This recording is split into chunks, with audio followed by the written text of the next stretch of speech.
everyone, it's Melanie here. I want to show you how to improve your shoulder mobility using just a scarf or towel. So grab a towel and wrap it in your hands. Bring the chest up, engage the core, and start bringing the arms up and to the back. Keep the elbows straight and keep the core engaged. Do this about 10 times. You can do it either standing up or sitting down. Just make sure that the core is still engaged so you can protect your back.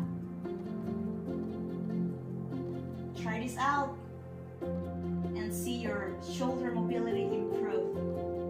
Thank you for watching.